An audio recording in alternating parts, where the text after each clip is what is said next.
Hello friends, एक class 10th के math के बोर्ड एग्जाम में पूछे गए कुछ क्वेश्चन हम लिए हैं।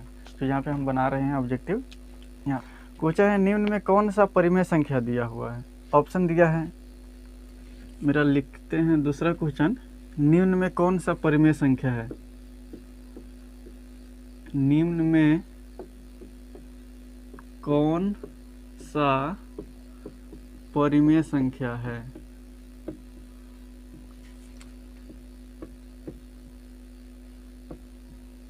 निम्न में कौन सा परिमेय संख्या है। मेरा ऑप्शन है, क में है पाई और ख में है √7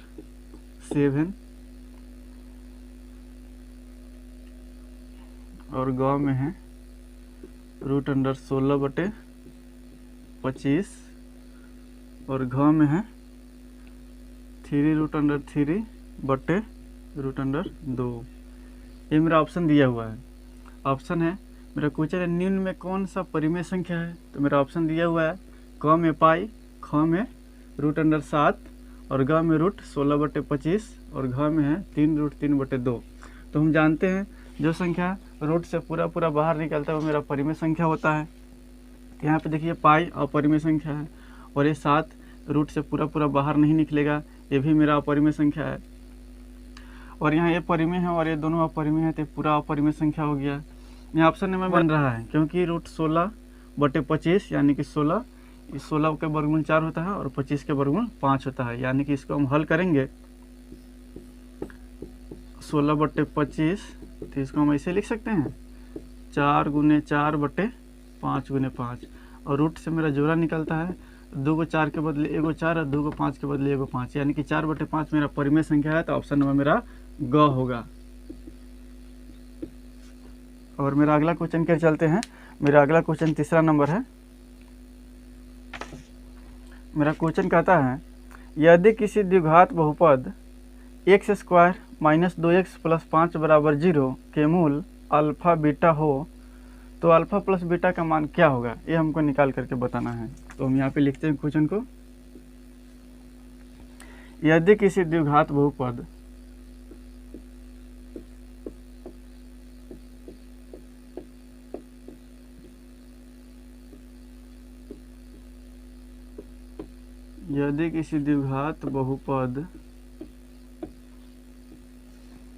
x² - 2x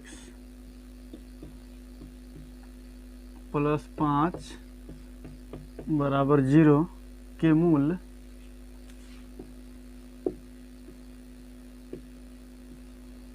मूल अल्फा बीटा हो तो अल्फा प्लस बीटा का मान है, ये हमको मान पूछता है।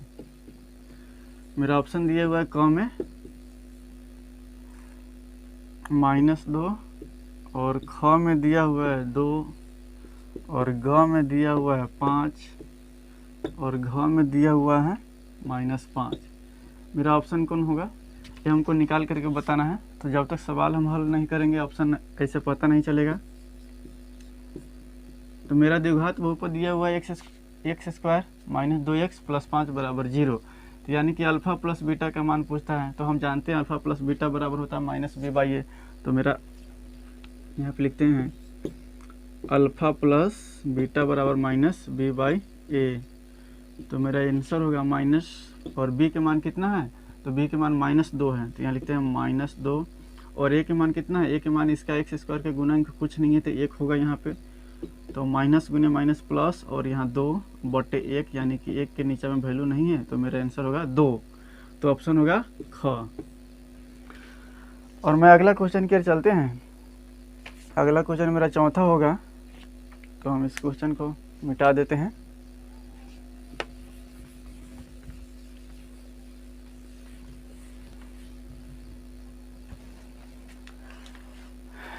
मेरा आगे चौथा नंबर क्वेश्चन है, यदि AP का प्रथम पद A और सारवंतर D हो, यदि AP का प्रथम पद A और सारवंतर D हो तो nवां पद निम्नलिखित में से कौन होगा।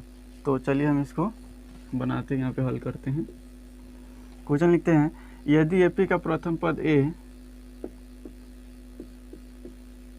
यदि AP का प्रथम पद A और सारवंतर D हो और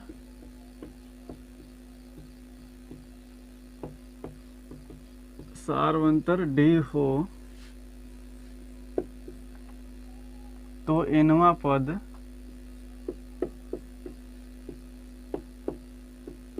पद निम्नलिखित में कौन होगा?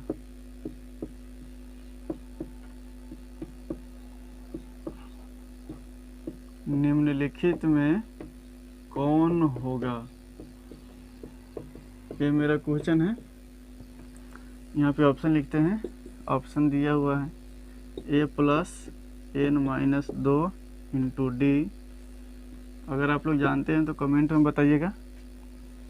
A+n-1 इंटू D और मेरा ग होगा A+n-D और मेरा घ है A-n-1 इंटू D। मेरा सूत्र दिया हुआ है। कहते यदि AP का प्रथम पद A और सारवंतर D तो nवां पद हमको निकाल करके बताइए। तो हम जानते हैं AP का एक सूत्र होता है an बराबर A+n-1 into D, A+n-1 into D, यानी कि ऑप्शन नंबर ख होगा। ये मेरा फार्मूला सेटिंग किया हुआ है तो मेरा यही आंसर होगा। ख सूत्र है। सूत्र से बहुत सारे क्वेश्चन होते हैं, इसलिए आप लोग सूत्र को याद रखिएगा। और चलिए अगला 5वां नंबर क्वेश्चन के चलते हैं। आगे 5 नंबर क्वेश्चन है कि दो समरूप त्रिभुजों के भुजाएं। चलिए क्वेश्चन लिखते हैं यहाँ पे 5 नंबर। दो समरूप त्रिभुजों की भुजाएं, दो समरूप त्रिभुजों की भुजाएं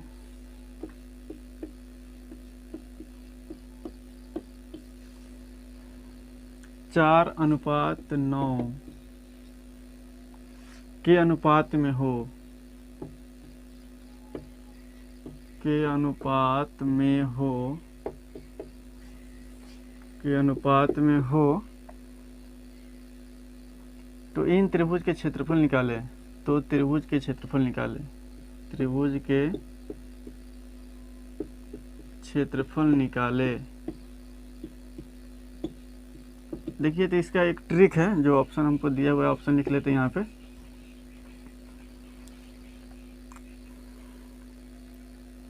मेरा पहला ऑप्शन में क है 2:3 और ख है 4:9 और ग है 16:81 और घ है 81:16।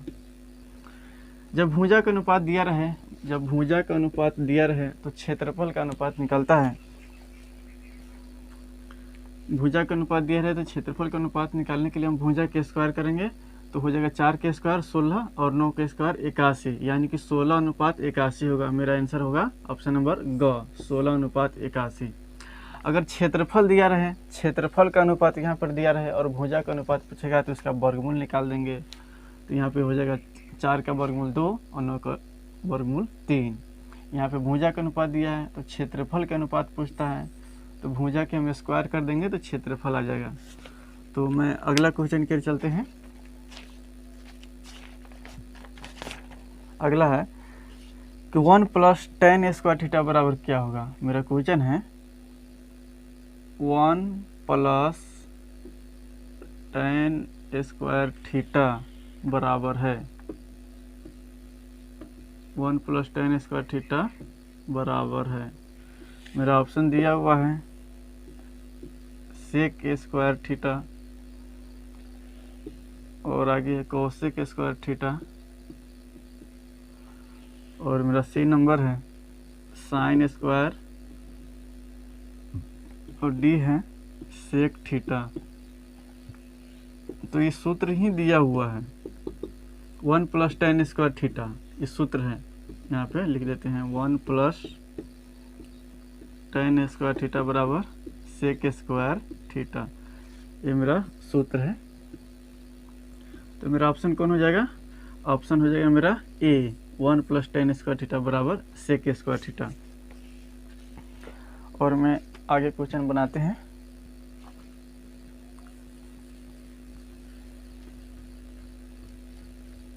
आप लोग इसको कॉपी में नोट करते चलिएगा, ताकि कॉपी में रहेगा तो आप लोग देखने में सही रहता है, रिवीजिंग हो जाएगा कॉपी में रहता है तो। आगे क्वेश्चन है कि एक सिक्का को उछालने पर, यहाँ पे लिखते हैं क्वेश्चन, एक सिक्का को उछालने पर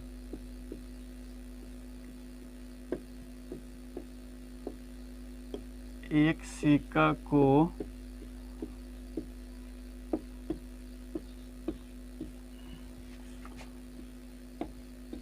को उछालने पर चित आने की प्रयोक्ता होगी। चित आने की प्रयोक्ता होगी।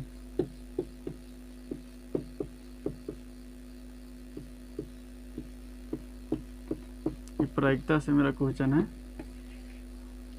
देखिए तो हम मेरा ऑप्शन दिया हुआ है, ऑप्शन लिख देते हैं 1/3 और ख में मेरा है 2/3 और ग में है 1/2 और घ में दिया हुआ है 4/3। ये ऑप्शन दिया हुआ है। तो चित आने की प्रयोक्ता पूछता है, तो हम जानते हैं कि एक सिक्का में दो पहलू होते हैं, हेड और टेल, यानी कि परिणामों की संख्या 2 हो गया, और सिर्फ कहता है चित आने की प्रयोक्ता। तो मेरा प्रयोक्ता का सूत्र होता है घटना के अनुकूल परिणामों की संख्या बट्टे कुल परिणामों की संख्या है। तो यहाँ लिखते हैं, यानी कि एक सिक्का को उछालेंगे तो हेड आएगा एक और एक टेल आ जाएगा, यानी कि टोटल परिणाम कितना हो गया 2। और यहाँ चित आने की प्रयोक्ता पूछता है, यहाँ पे चित आने की प्रयोक्ता यानी कि हेड आने की प्रयोक्ता। तो प्रयोक्ता बराबर होता है घटना के अनुकूल परिणामों की संख्या बटे कुल परिणामों की संख्या। यहाँ पे लिखते हैं घटना के अनुकूल परिणामों की संख्या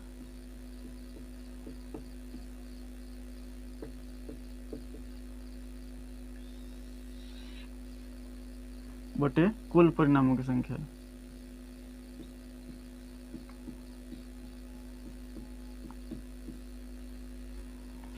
तो घटना के अनुकूल मेरा कहता है चित आने की प्रयोक्ता। तो चित कितना बार आया, एक बेर, तो घटना के अनुकूल हो जाएगा 1, और कुल परिणाम तो टोटल परिणाम कितना है 2, हेड और टेल, तो यहाँ 2 होगा, तो यानी कि 1/2 इसका आंसर हो जाएगा। तो मेरा ऑप्शन होगा 1/2। ये प्रयोक्ता से क्वेश्चन है। और अगला क्वेश्चन हम बनाते हैं।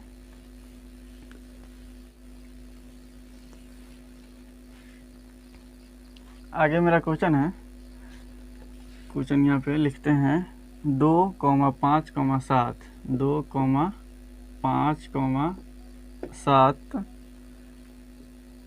3,3,6 का बहुलक होगा।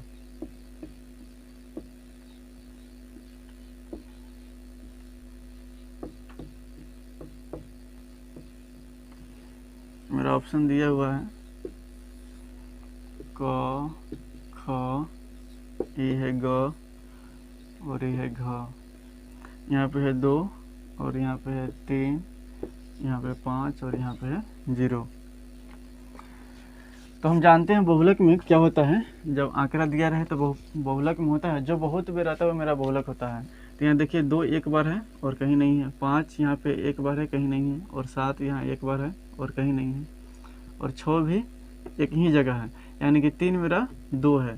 तो मेरा बहुलक कौन हो जाएगा 3, यानी कि इसकी संख्या अधिक है, इसकी संख्या अधिक रहेगा। कहने का मतलब जो बहुत बार आएगा वो मेरा बहुलक हो जाएगा। तो मेरा ऑप्शन होगा ख। मैं अगला क्वेश्चन के चलते हैं। बहुलक में यही होता है कि जो संख्या अधिक रहता है, जिसकी संख्या, वही मेरा आंसर होता है।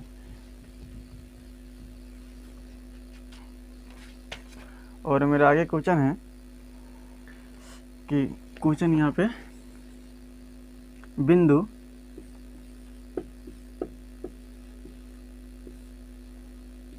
-1,3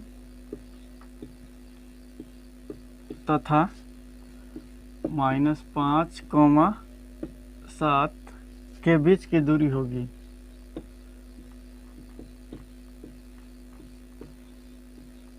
बीच की दूरी होगी। दूरी पूछ रहा है तो हम यहाँ पे निकाल लेते हैं। मेरा ऑप्शन दिया हुआ है ए में 4√2 इकाई और बी में दिया हुआ है 3√3 इकाई और सी में दिया हुआ है 4 इकाई और डी में दिया हुआ है 3 इकाई। तो दूरी जब दो बिंदु दिया रहता है तो मेरा ये x1 y1 और ये हो जाएगा x2 y2, ये बिंदु दिया है। तो हम दूरी सूत्र यहाँ बैठाएंगे तो हम लिखते हैं दूरी सूत्र से हल लिखते हैं। दूरी सूत्र क्या होता है, √(x2 माइनस x1 का होल स्क्वायर जोड़ y2 माइनस y1 का होल स्क्वायर। तो मेरा x2 मेरा कितना है, x2 मेरा -5 है यहाँ पे, तो -5 घटाओ x1 कितना है -1, तो माइनस माइनस +1 हो जाएगा प्लस y2, तो मेरा y2 है 7 घटाओ y1 कितना है, तो y1 मेरा 3 है, इसका होल स्क्वायर। यहाँ होगा -4 का होल स्क्वायर प्लस घटेगा तो हो जाएगा 4 का होल स्क्वायर। यहाँ पे 4 के स्क्वायर 16 माइनस के स्क्वायर प्लस हो जाता है और 4 के स्क्वायर 16, तो 16 16 32 हो जाएगा और 32 के इसको गुणनखंड करेंगे तो मेरा 5 2 हो जाएगा। जोड़ा लगेगा, जोड़ा में से बाहर निकलता है तो मेरा 2 को 2 के बदले 1 2, इसमें 2 को 2 के बदले 1 2 और इसका जोड़ा नहीं है तो अंदर में ही रहेगा, तो 2 दूना 4√2। तो मेरा यही आंसर निकल कर आ गया 4√2। तो मेरा ऑप्शन हो जाएगा 4√2 इकाई, ऑप्शन नंबर ए हो जाएगा। ये दूरी सूत्र के सवाल था। आगे क्वेश्चन के चलते हैं।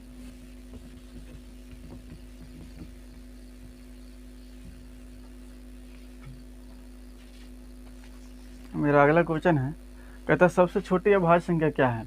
तो सबसे छोटी अभाज्य संख्या 2 होता है, तो इसका आंसर हम लिख देते हैं क्वेश्चन करके कि सबसे छोटी अभाज्य संख्या कौन है। तो इसका डायरेक्ट हम आंसर करते हैं, सबसे छोटी अभाज्य संख्या 2 है। अगला क्वेश्चन है y अक्ष पर स्थित किसी बिंदु का x नियामक क्या होगा। तो y अक्ष पर अगर कोई बिंदु स्थित है तो x नियामक मेरा 0 होगा।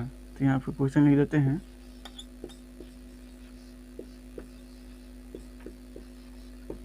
y अक्ष पर स्थित किसी बिंदु का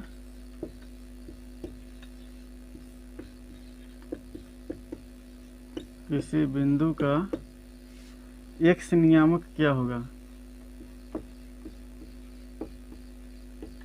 x नियामक है तो y अक्ष पर अगर कोई बिंदु रहेगा तो x 0 हो जाएगा, x बराबर 0 हो जाएगा। अगर इसी में क्वेश्चन रहता मेरा अगला कि x अक्ष पर स्थित किसी बिंदु का y नियामक क्या हो जाएगा, तो मेरा y नियामक वहाँ पे 0 हो जाएगा, इसका उल्टा हो जाएगा।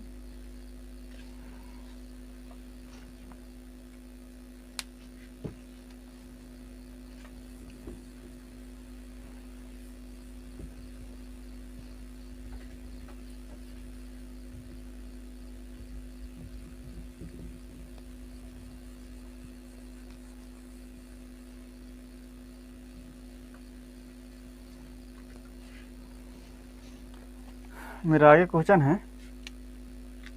कि इसको परिमेय संख्या के रूप में लिखना है क्वेश्चन को 0.23 इस पे रेकरिंग है, को परिमेय के रूप में लिखे, को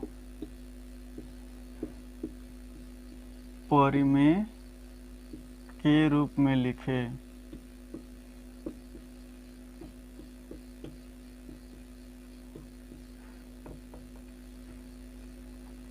चलिए इसको हम परिमेय संख्या के रूप में लिखेंगे। रेकरिंग के कहने का मतलब होता है कि ये संख्या बार बार रिपीट हो रहे हैं, यानी कि इसका क्रम टूट नहीं रहे हैं। कहने का मतलब इसको हम ऐसे लिख सकते हैं 0.23232323, यानी कि इसका क्रम है ना बढ़ते जा रहा है, कहीं टूटता नहीं है।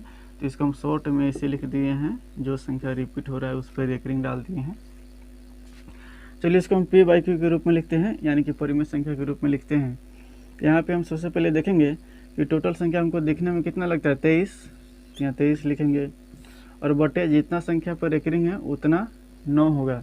2 संख्या पर रेकरिंग है तो 2 9 होगा, यानी कि मेरा आंसर होगा 23/99। कटेगा तो काट देंगे, लेकिन नहीं कटने वाला है तो रहने देंगे यहाँ पे।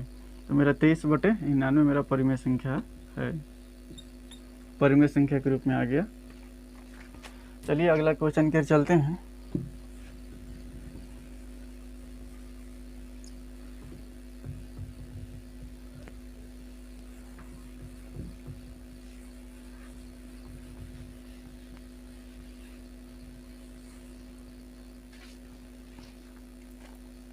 आगे मेरा क्वेश्चन है cos 90 माइनस थीटा। तो हम जानते हैं फार्मूला ही दे दिया हुआ है, तो cos 90 माइनस थीटा बराबर होता है साइन थीटा। ये मेरा आंसर है।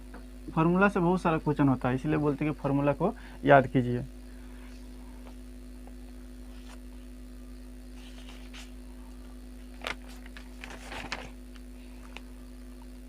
और मेरा आगे क्वेश्चन है, क्वेश्चन इसे यहाँ पे लिख देते हैं।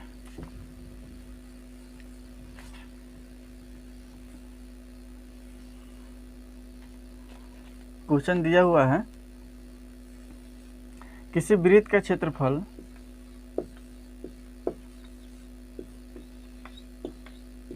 किसी वृत्त का क्षेत्रफल 49 पाई cm हो, वर्ग cm हो, क्षेत्रफल हमेशा स्क्वायर में होता है, तो उसका व्यास होगा, तो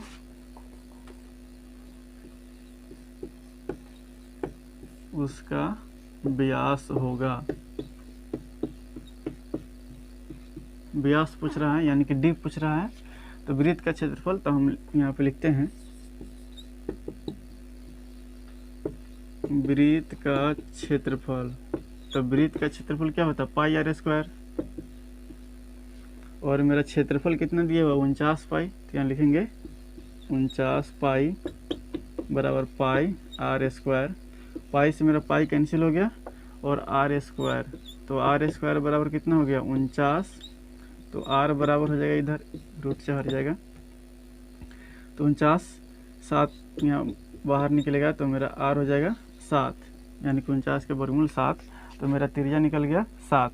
तो हम जानते हैं d होगा त्रिज्या के दोगुना होता है। d क्या होता है त्रिज्या के दोगुना होता है, तो हमको d यानी कि व्यास पूछ रहा है, व्यास यानी कि d पूछ रहा है, तो d बराबर होता है 2 गुने r। यहाँ लिखते हैं 2 गुने r का मान कितना है 7, यानी कि 2 सते 14 सेंटीमीटर इसका व्यास होगा आंसर। और मैं अगला क्वेश्चन बनाते हैं।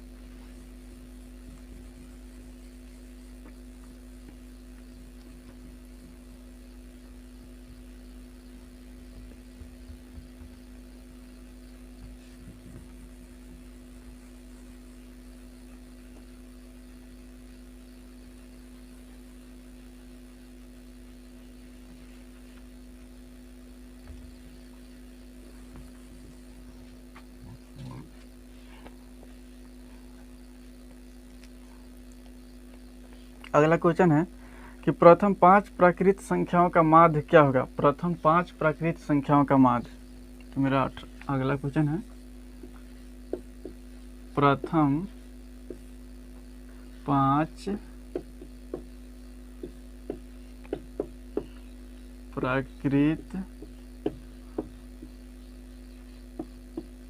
संख्याओं का माध्य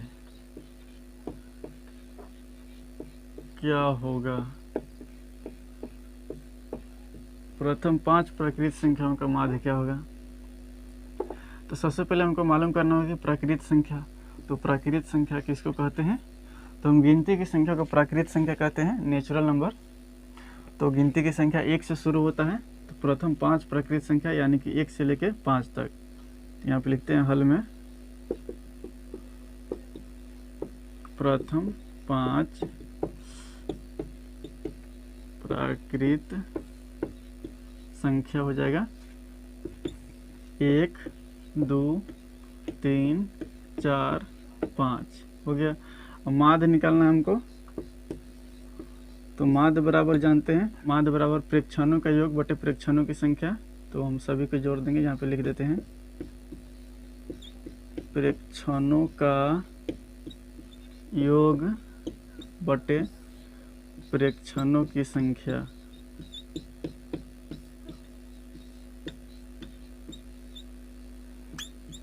सभी को जोड़ देंगे, 1 जोड़ 2 जोड़ 3 जोड़ 4 जोड़ 5, और संख्या कितना है? 5 है। तो हो जाएगा 1 2 3 3 3 6 6 4 10 10 5 15, यानी कि 15 बटे 5 है। तो कटेगा 5 से 15 3 मरतबे, तो मेरा आंसर हो जाएगा 3, यानी कि प्रथम 5 प्राकृत संख्याओं का माध्य कितना होगा? 3। अगला क्वेश्चन के चलते हैं।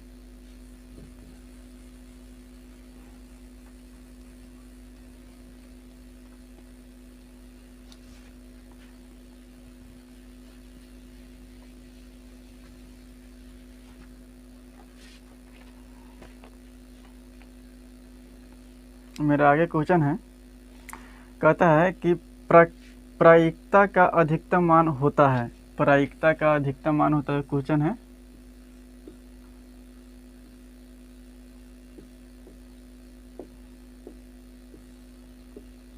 प्रायिकता का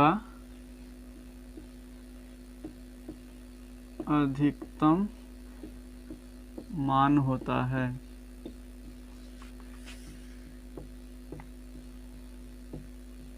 तो हम जानते हैं प्रायिकता का अधिकतम मान 1 होता है, तो आंसर क्या होगा? प्रायिकता का अधिकतम मान 1। और इसी में कहीं अगला क्वेश्चन रहेगा कि प्रायिकता का न्यूनतम मान कितना होता है?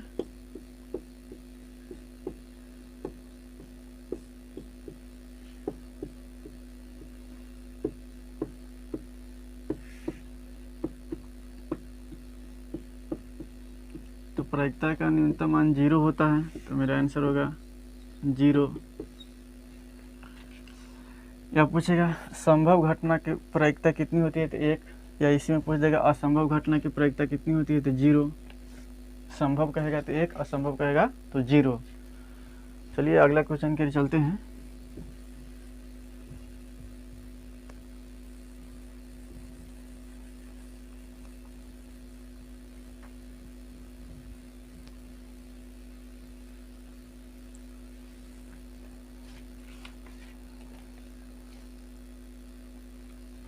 आगे मेरा क्वेश्चन है कि द्विघात बहुपद ज्ञात कीजिए।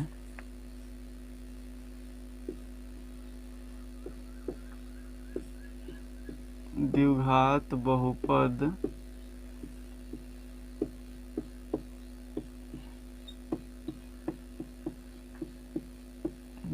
बहुपद ज्ञात कीजिए जिनके शून्यकों का योग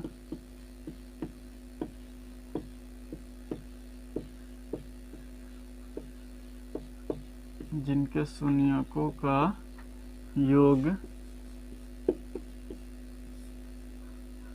4 तथा गुणनफल 3 है। गुणनफल 3 है, यानी कि कहने का मतलब हमको शून्यकों का योग दिया हुआ है और यहाँ गुणनफल दिया हुआ है। तुमको बहुपद निकालना है, तो बहुपद सूत्र हम जानते हैं। सबसे पहले यहाँ पे लिखते हैं दिया है शून्यकों का योग, तो योग होता है अल्फा प्लस बीटा। तो अल्फा प्लस बीटा दिया हुआ है 4, और यहाँ पे दिया हुआ है गुणनफल यानी कि अल्फा इंटू बीटा बराबर दिया हुआ है 3। तो बहुपद सूत्र हम जानते हैं, बहुपद सूत्र x square minus alpha plus beta into x plus alpha into beta, ये मेरा बहुपद सूत्र है। तो मेरा हो जाएगा एक्स स्क्वायर माइनस और अल्फा प्लस बीटा का मान दिया हुआ है 4, यहाँ पे एक्स लगा देंगे, प्लस अल्फा इंटू बीटा का मान दिया हुआ है 3। तो मेरा बहुपद निकल कर आ गया। यही मेरा बहुपद है जिसमें अल्फा प्लस बीटा दिया हुआ है, अल्फा इंटू बीटा दिया हुआ है। चलिए अगला क्वेश्चन की ओर चलते हैं।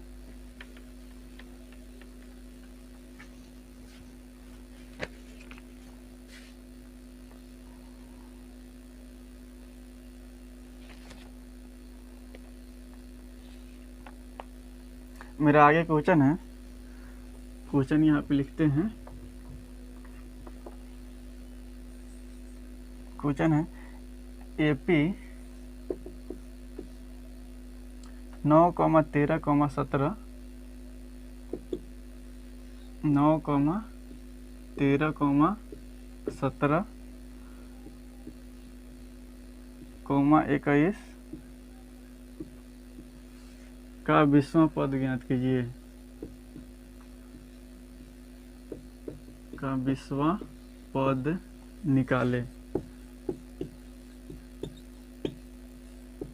यानी कि समांतर श्रेणी हमको एपी दिया हुआ है, कहता 20वां पद निकाले। तो यहाँ हल करेंगे। ए बराबर दिया हुआ प्रथम पद 9, और डी हम जानते हैं कि A2 माइनस A1 यानी कि 13 में से 9 घटेगा, 13 घटाओ 9 तो हो जाएगा मेरा 4। तो 20वां पद निकालना है। तो यहाँ पे लिखते हैं 20वां पद का फॉर्मूला होता है, 20वां पद बराबर होता है A प्लस 19D। तो A के मान है 9 प्लस 19 और D के मान है 4। तो यहाँ पे हल करेंगे, 19 चौका 76 होगा। तो 9 जोड़ 76, 19 चौका 76, एक इसमें दे देगा 10, तो हो जाएगा 75, 75 10 85, यानी कि 20वां पद मेरा 85 हो जाएगा। और चलिए आगे क्वेश्चन की ओर देखते हैं।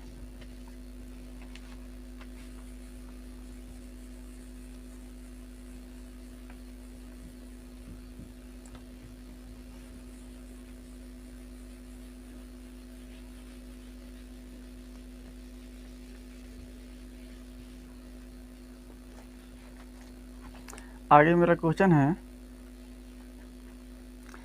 क्वेश्चन को यहाँ पे नोट करते हैं। बिंदु ए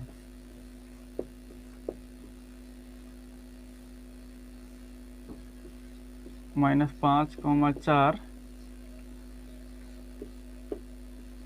और बिंदु बी 7,-8 को मिलाने वाली रेखा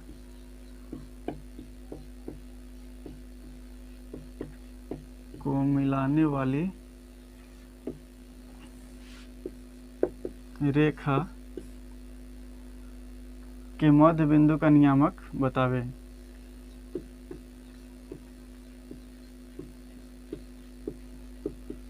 मध्य बिंदु का नियामक बतावे।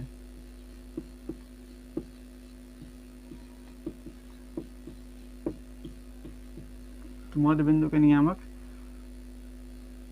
तो यहाँ पे हम जानते हैं मध्य बिंदु बराबर होता है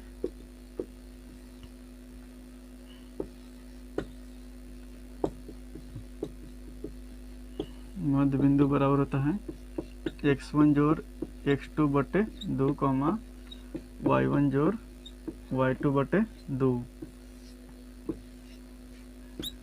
तो हो जाएगा x1, तो x1 है -5 जोड़ x2 है 7 बटे 2, y1 है 4 जोड़ y2 है -8 बटे 2। तो यहाँ हो जाएगा 7 में से 5 घटेगा 2 बटे 2। यहाँ है 4 प्लस माइनस -8 बटे 2। तो यहाँ कटेगा तो हो जाएगा 1, यहाँ पे हो जाएगा 8 में से 4 घटेगा 4, माइनस में 4 हो जाएगा तो -4 बटे 2, तो -4 बटे 2 तो -2 हो जाएगा। तो मध्य बिंदु का नियामक हो जाएगा 1, -2। ये मेरा आंसर है। तो दोस्तों आज के लिए वीडियो इतना ही रहने देते हैं, तब तक के लिए आप लोग देखिएगा और मैं अगला क्वेश्चन अगले वीडियो में लेकर आएंगे। और आपको कहीं प्रॉब्लम हुआ तो आप बताइएगा कमेंट बॉक्स में, मैं ज़रूर उसको बताऊंगा। तब तक के लिए धन्यवाद।